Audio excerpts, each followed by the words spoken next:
our session today on tech innovation for good. It's a pleasure to be here in this distinguished community of the GSG Summit, and I'm very glad to be discussing such an important topic, especially in these times. We have a very diverse panel with different opinions and stakeholders actively working in the ecosystem of technology and bringing technology closer to society. My name is Heba Aguib.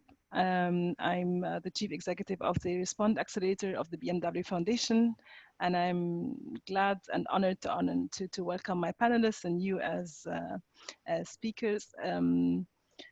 For the audience, just about how we're going to run this session. We're going to be having 2 rounds of questions where our panelists are going to tell us more about their experience and knowledge in the area with some practical examples and hopefully relevant to you and your work, which could be inspiring for you as audience.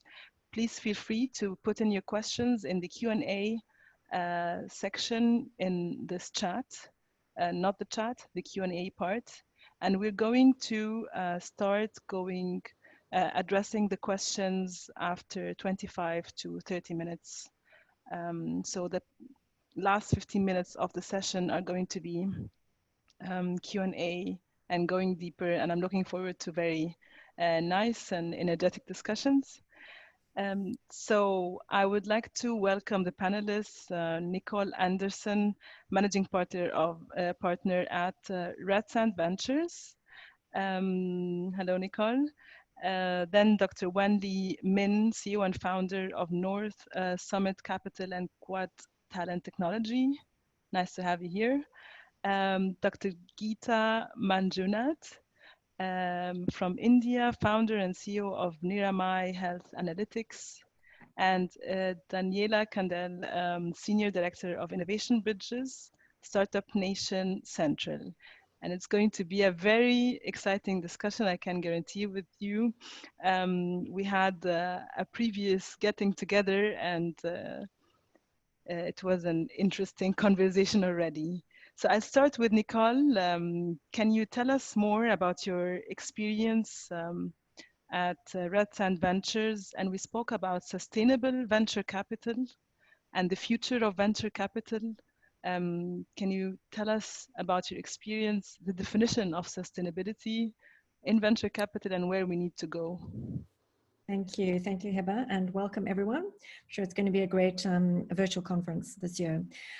Yes, so I am founder and managing partner of an entity based out of London, but working globally, called Red Sand Ventures. Our entire focus and raison d'etre, if I can put it that, is to look at sustainable financial services, the future of sustainability when it comes to finance, and how innovation can be infused to accelerate the decarbonization of our world. And of course, finance is the connective tissue that will drive incentives and drive capital into markets and into businesses, both private and public markets. So it's an incredibly important topic. I myself am a serial entrepreneur and have founded a number of fintech businesses and owned my own venture studio. So I know all too well the challenge facing entrepreneurs, specifically entrepreneurs that are dealing with very, very complex challenges that are very related to the impact, the impact on other societies, the impact on our environment. In terms of venture capital, the work I do, of course, is most closely aligned to what we all know and understand as venture capital. However, I have my own kind of virtual soapbox, which I take around with me, in so much as I know, as you probably know, that we are facing probably the greatest tipping point of humanity. This pandemic specifically is yet to unfold in terms of its lessons. But for the financial community, it is an incredibly important fork in the road. And I include private market capital and the challenge that has always been pervasive which is venture capital is there to address some of the best innovation we enjoy today, specifically in technology.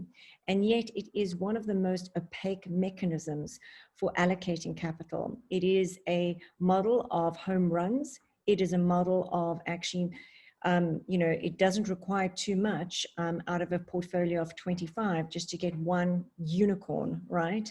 And I think the world has to change. I think there is now a real appetite for the world to look at how capital is blended with knowledge capital, how financiers begin to understand technical aspects of the investments they make.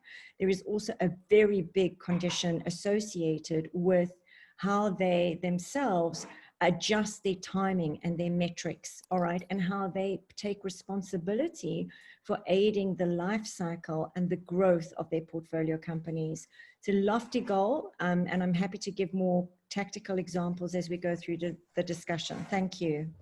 I'll definitely come back to this point in the second round of questions, because I would love to know what you think are the first step for each group to take in order to achieve recovery with a sustainability perspective and be able to communicate. So I'll go now to Dr. Wanli, who is an expert in industrial intelligence and business innovations based on data. You talk a lot about inclusive technology, which is a great point and a very important one. Can you share with us your experience and how you define inclusive technology? All right. Hello, everyone. Thank you. Welcome to the session. So, a little bit on my background. By training, I'm a probability and researchers in the applied math and also the big data and machine learning stuff. So, because of the technical background, so I see the power of the technology to the traditional industries beyond the internet and also the social network. So that's how I started the investment fund 1 year ago. And the idea is very simple, to make an inclusive impact. In a sense that by inclusive, I mean twofold. First, the benefit has to be inclusive. It's not only to the small group of the elite people to benefit from the latest technology. And second, the participation has to be inclusive in the sense that people has the domain expertise in the vertical industries. They should have a chance in the digital era by doing the know-how together with the AI, big data, and cloud computing, as you name it. Okay, all these the buzzwords. Okay, and together, and they should be part of this innovation rather than being disregarded as past yesterday and totally left behind. So that's what I meant by inclusive. And the model I'm taking, the approach, is very simple. I leverage on the technology as a value creation feature.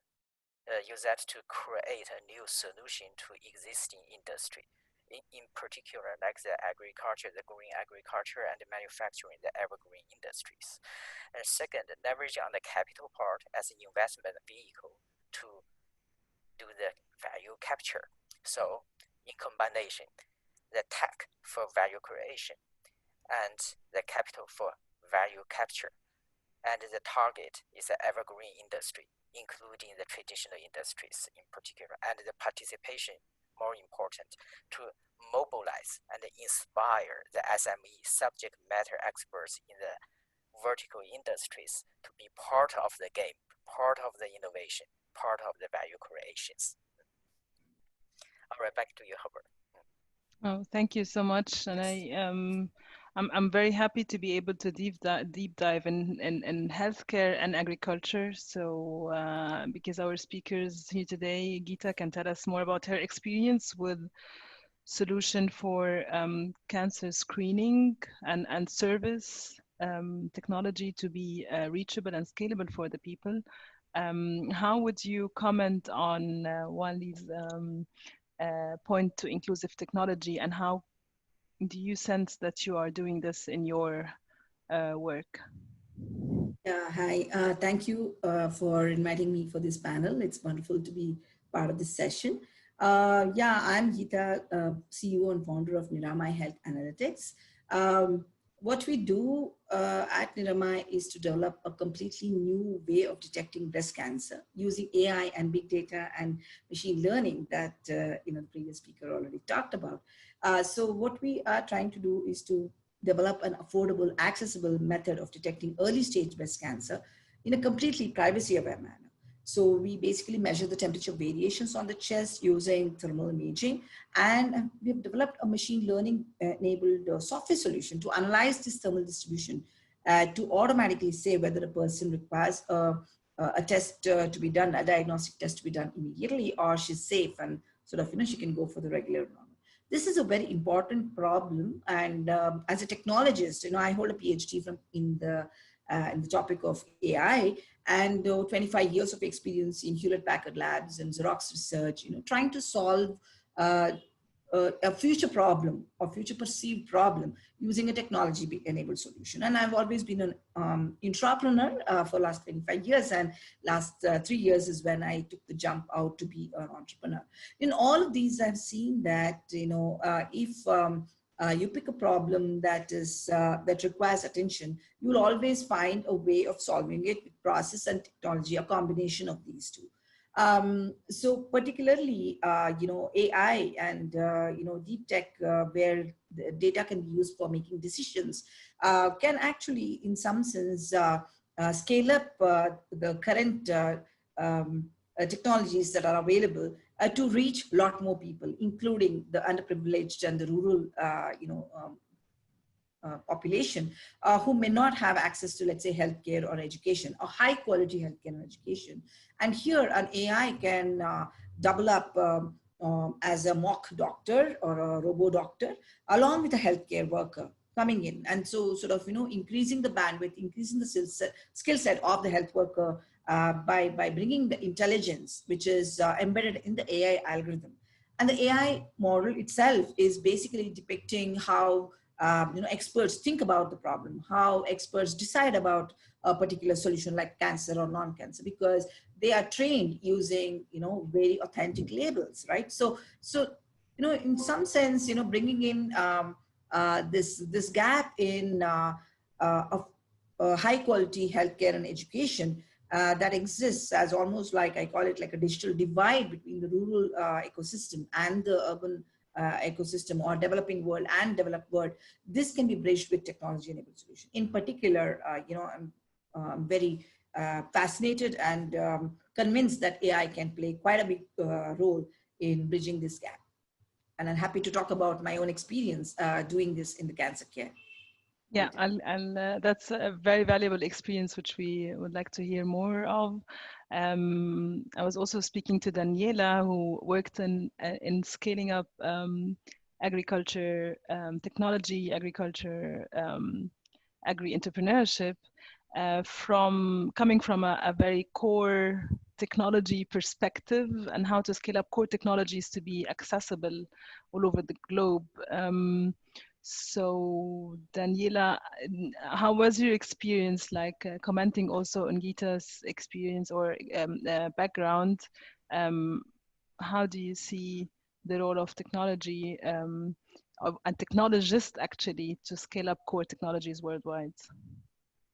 Yeah, thank you. I mean, I can connect to the different topics that have already been raised, and I think it brings together beautifully. So Startup Nation Central, we sit in the middle of the Israeli tech ecosystem, very developed, technology-focused ecosystem that is constantly looking for challenges abroad. So what we do at Startup Nation Central is we build bridges to that innovation in places of need. We import challenges, if you will. And it's all done through partnership. It's all done through, if it's the experience of SMEs or if the experiences on the ground in the agriculture context. So over the last 2.5 years, we've been working with the Syngenta Foundation for Sustainable Agriculture with their network of, the network that they've developed of agriculture entrepreneurs on the ground that each represent the smallholder farmers on the ground. What we've done by using their network, utilizing their knowledge of the system and the needs on the ground, we bring that in kind of a needs-led or demand-led approach. They bring that to us in the partnership. And we can then see where the technologies what technologies exist that can solve or can address these challenges on the ground. And we've built a process together to validate the relevance of the technologies based on the needs and the know-how, pilot them and adapt them in many cases if it's, you know, creating the new business plan or processes that are needed for the scale, and also validating the technology or adapting the technology where needed. And we continue to work with them on the ground, and once tested and validated, this goes into the distribution channels that exist through these agri-entrepreneurs to the farmers on the ground, creating impact on yields that are, you know, 15%, 20%.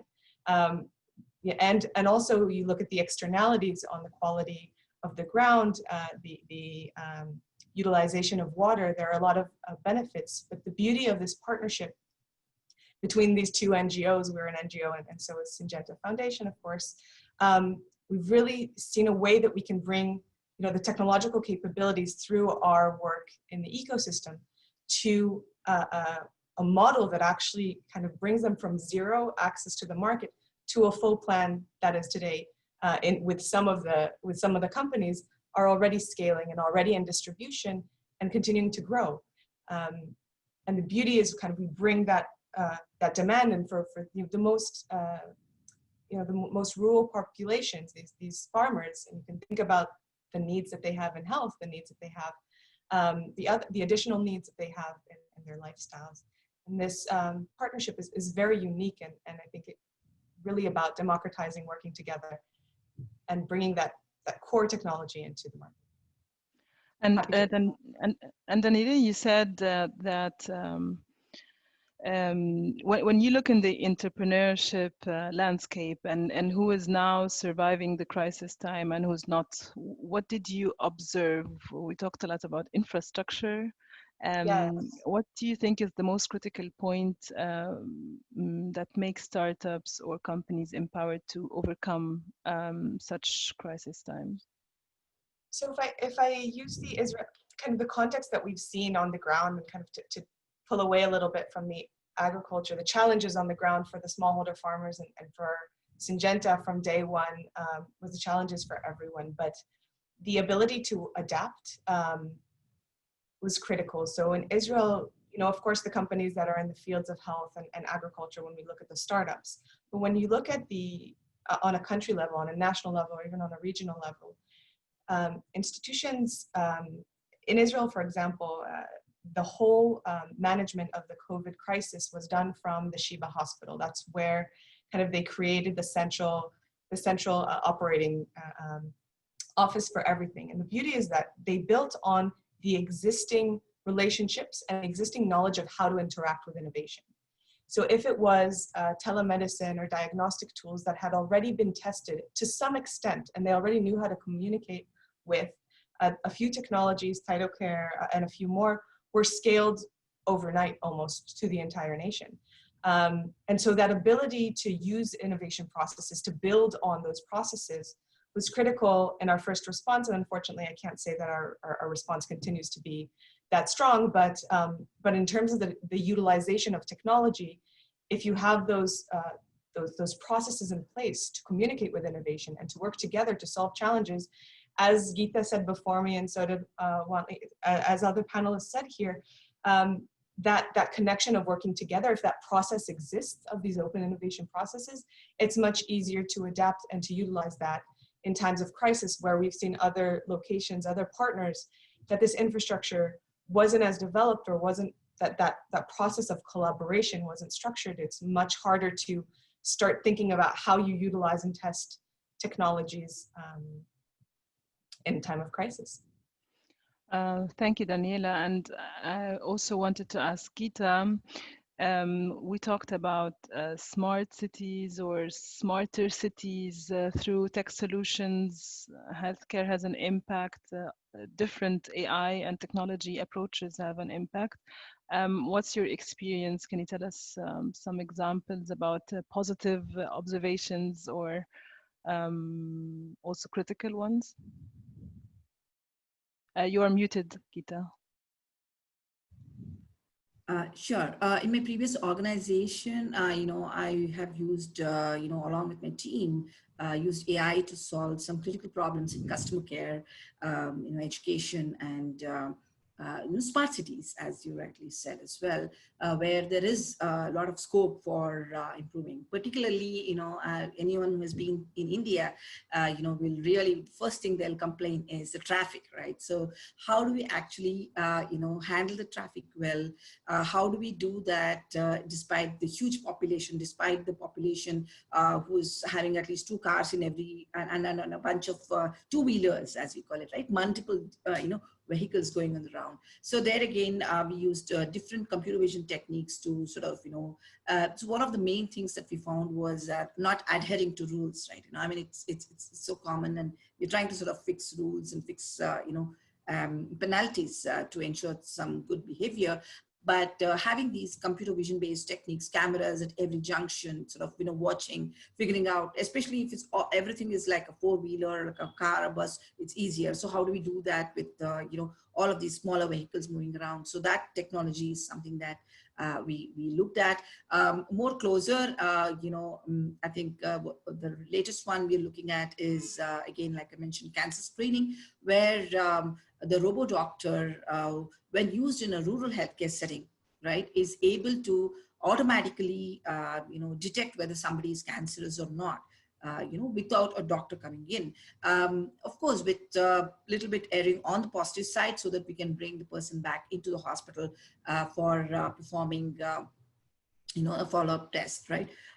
In the COVID scenario per se, right? When I like Daniela mentioned, I think this adaptability, right? Being flexible and change to the condition is so important. So when we were working on thermal imaging and AI, we said, okay, what is that we can do as technologists to address this unprecedented challenge that's thrown through the world, right? And we said, okay, so again, India was in a situation where they said a complete lockdown to actually control the communication, right, between one person to another, and that was working fine. But as soon as the loosened up, was called the lockdown was removed, we started seeing a lot of spread, and now it's really becoming extremely hard. We are almost the second in the world, right? So there we said, okay, what is the technology we can use? Again, adherence, right? Adherence to social distancing, adherence to sort of wearing a mask, adherence to sort of making sure that if somebody has symptoms, they don't sort of get into a community kind of setting. So we came up with a solution called fever test, for lack of other words, using thermal imaging device and AI to automatically detect COVID symptomatic people, right? Breathing difficulties, not wearing masks, as well as, somebody who has a fever. And as and when people are entering into, let's say, a metro station or into a building where there's work happening, this automatically is screened, and a person who is likely to be a COVID symptomatic person is an alarm is raised roughly, and actually a real picture of the person is taken, and so a little bit of a de-shaming, so that you ensure more law and order in the situation is something that we've developed. So I think completely agree that as technologists and as startups who are thinking innovatively, and also when we are looking at the tech for good angle, right? What is that? What is the key compelling problem that needs to be solved today, and how can we use technology to solve this? I think there are multiple aspects of it. One could be financial, but there's so much of satisfaction in solving a real problem on the ground that it's immense. That itself is a sort of worth doing for. Yeah, I totally agree, and I really think it's a great technology, adapting technology to situations with having a solving mentality or thinking, like what is the problem, let's solve it, is so essential. However, I see Dr. Wanli nodding, but also I would like to ask you, being also in the field of AI, democratizing AI, there is a discrepancy between trying to adapt to situations and actually succeeding fast in terms of technology development and enhancing the existing system for the existing solution. What is your experience? Like, it's a bit focusing versus adaptation. What did you observe, and what do you see as successful examples during these, like, let's say 2020, I don't want to talk about the crisis too much. We're talking about recovery here. So maybe you can tell us what you observed, Dr. Wanli. Yeah, I see actually an increasing pattern and trend is that many traditional industry experts, they are opening up to the new technology and actually become advocate of AI and big data. Let me take one example of the use case I developed when I was working at Alibaba Group as the chief machine intelligence scientist of Alibaba Cloud. So this situation was pretty common in big cities. Very often ambulance was stuck in the traffic, despite they have the right of road, because the traffic jam was so bad that there's no room for the ambulance to maneuver. And is that possible? Is that possible that we create a synchronized green signals for the ambulance in such a way that the ambulance will get green signal prior to its arrival to any intersections. So this was actually deployed a solution, proven solution at Hangzhou and also the capital of Malaysia, Kuala Lumpur. So we leverage on the AI with the video analytics to recognize the traffic congestion on each segment on the street, and also to predict real-time ETA, estimated time of arrival, ETA of ambulance to any intermediate intersections, up to seconds precisely.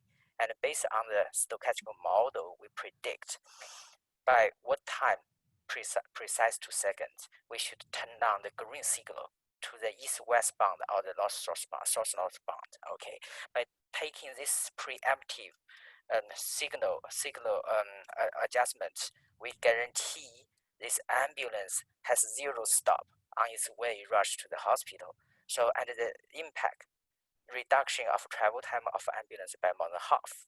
So essentially, the patients get more time, okay, for a better chance of survivals. So this was a use case with the help of the people from the emergency response emergency response division, and also the traffic authorities, together with the big data experts and also the AI engineers. So it's a combination of multiple forces, multiple groups from different angle, from different expertise, but they're coming under the same objective, trying to save life in the time critical situations.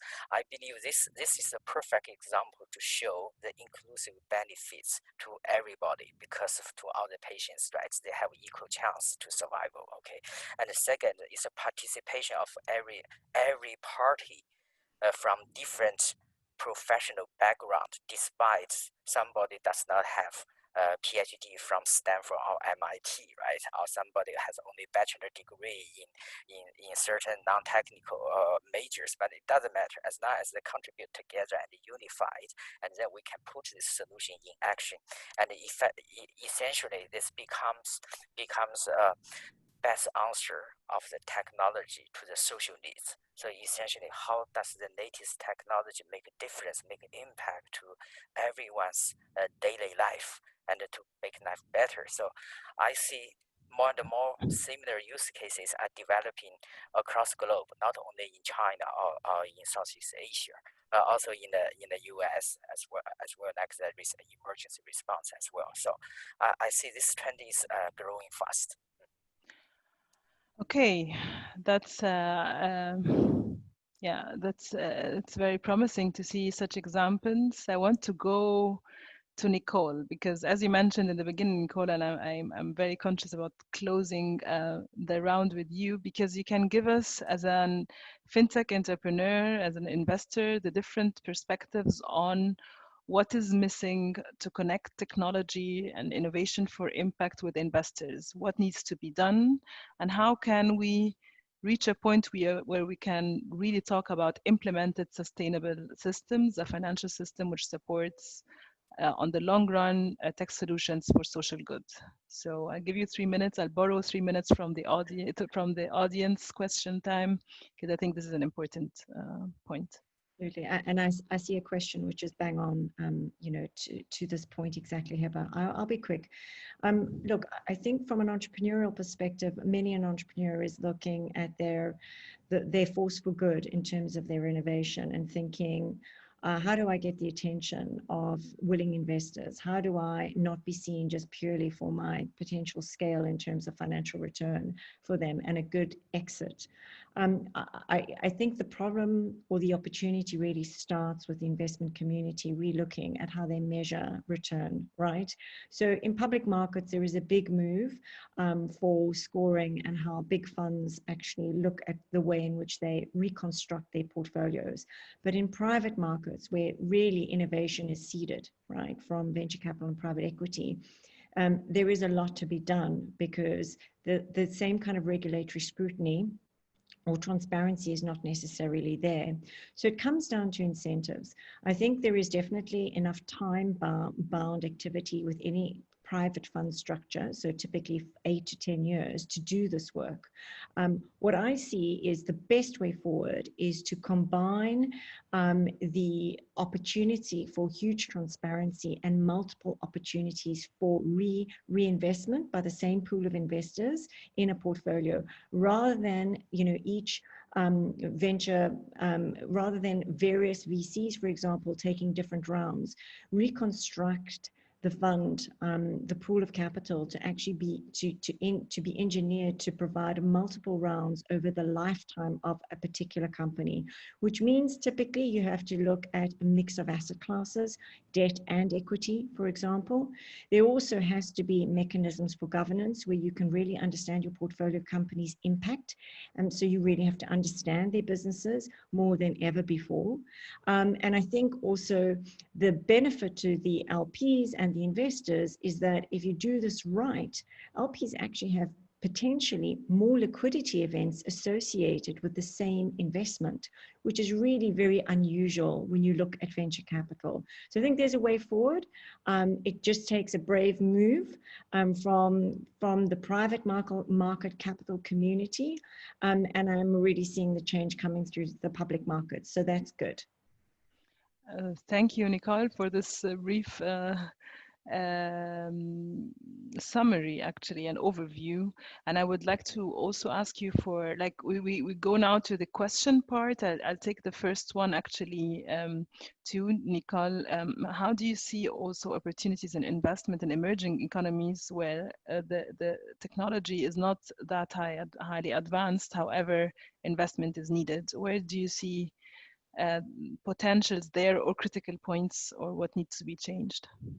Look, I think there's a lot going on in emerging markets. I myself have spent, you know, probably a decade in and out of Africa, so I understand that territory extremely well. And you know, what you have is you have a risk and reward. So there is huge opportunity to do amazing infrastructural good, certainly in financial services, in any of the kind of new market entrants. Emerging markets represent they are far more resilient, actually, specifically with this pandemic. You know, there's been really good evidence to show that some emerging markets, in terms of their technology opportunity and scale, actually have potential to be far more resilient. But of course, the impact is there. The trick for investors is the cost of capital is higher.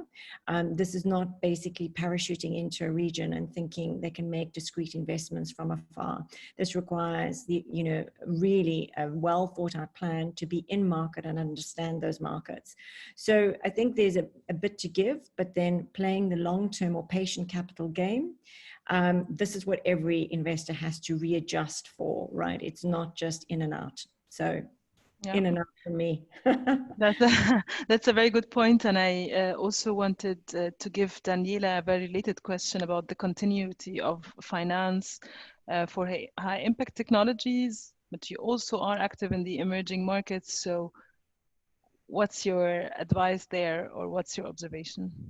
Yeah, sure. Thank you. So I think as Nicole has so beautifully kind of explained, that the structure of venture capital doesn't exactly fit the way that they're used to working. It doesn't exactly fit the context. They don't understand the standards. The business models are different. The timelines are different. But the way we're looking at it is, how do we connect, or how do we create that ecosystem for for venture capital around, at the moment, what we've been doing with smallholder farmers in India.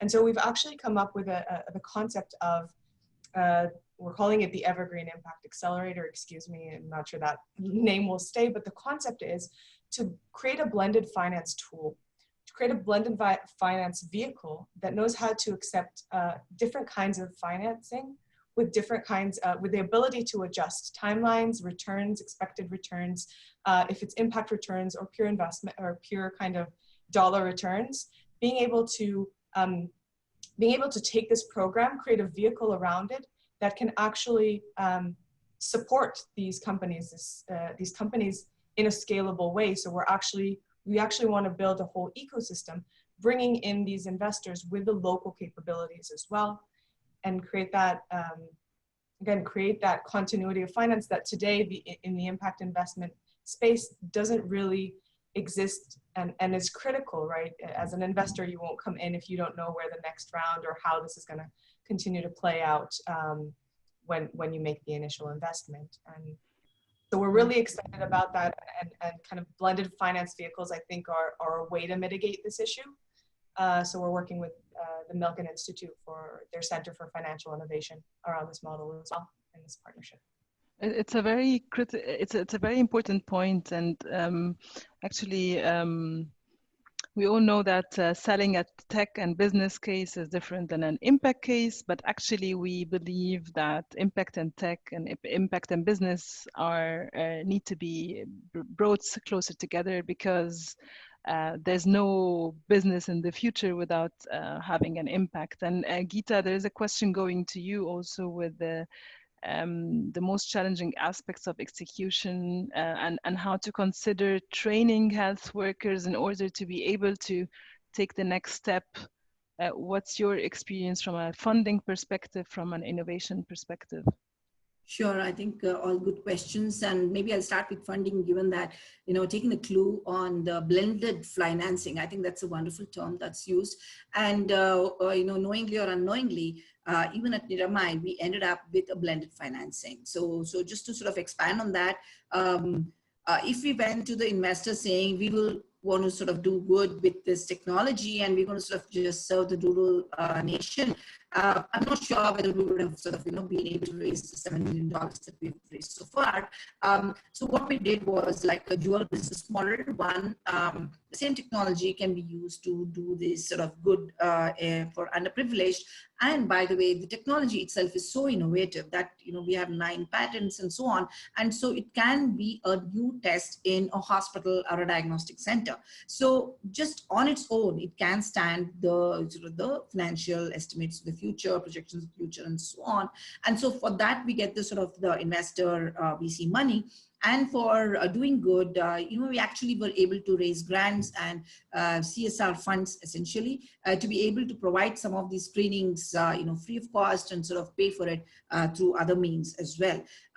So, and also while your investors are actually measuring the impact on the big ticket items on the finance side, the number of screenings that come in from the rural environment is basically adding to the validation of the work itself, because the number of screenings is also an important metric. So it's kind of a blended use of funding that we have to use.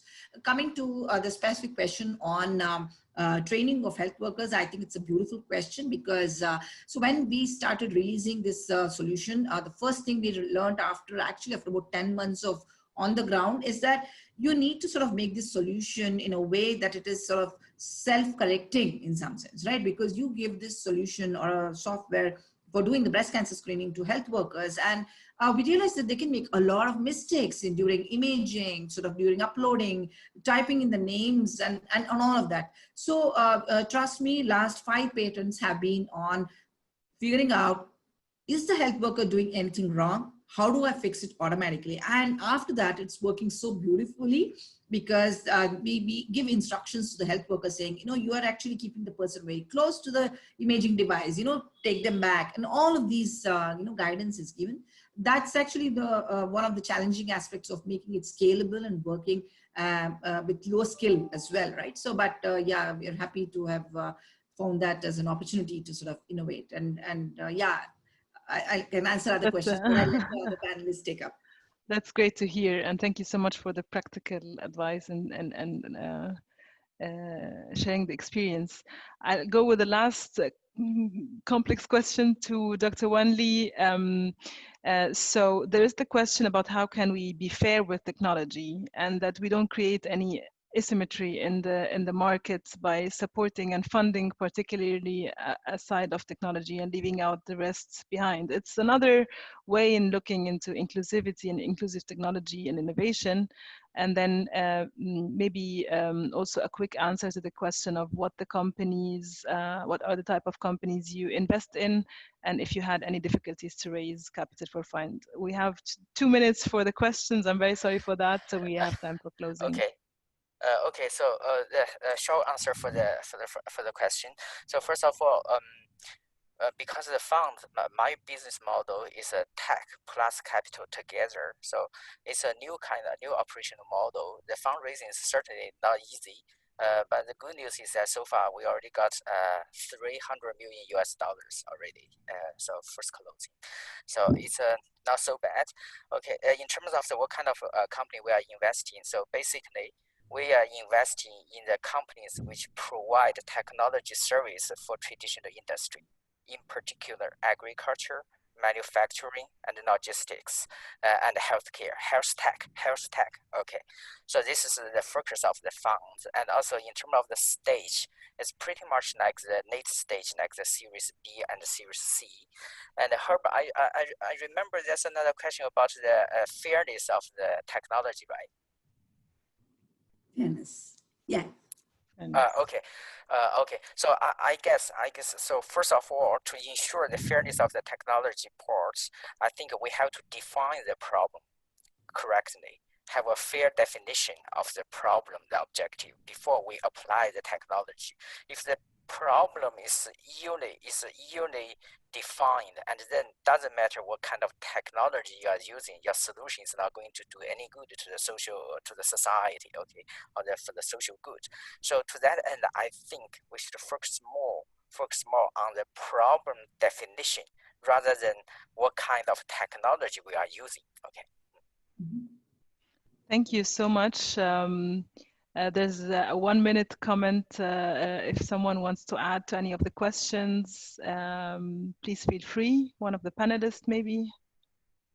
There was a question directly to me on, is there a offline tool to detect breast cancer risk? And so I would say go to niramai.org and we have a free tool for doing that right now. Thank you, Geetha. I think it was an amazing session. It's just like a teaser, I think, for much more discussions to come and a lot of call to actions to be considered very seriously. Thank you so much, Nicole, for giving us this overview and what needs to be done. I think we need to talk a lot about sustainable venture capital and the role of each person and the responsibility in order to define what needs to be done and actively doing it. I cite you from our conversation. The entrepreneurs will not keep going on doing the same and won't allow things happening the same way anymore. And at the same time, investors also are seeking a change. So I think there's a lot to be done. Thank you, Geetha, for showing us very practical examples on the grounds for implementing technology for service with innovative approaches.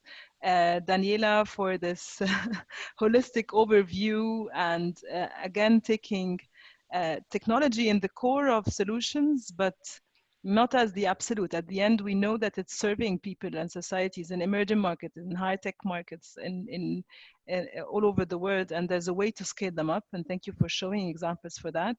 And Dr. Wanli, thank you for sharing the experience. It's so important to talk about ethics and democratization and how to be inclusive using technology and how impact investing and tech need to be more inclusive and sustainable. Thank you so much, everyone. Please get in touch with the speakers afterwards. I'm so happy to have had you here.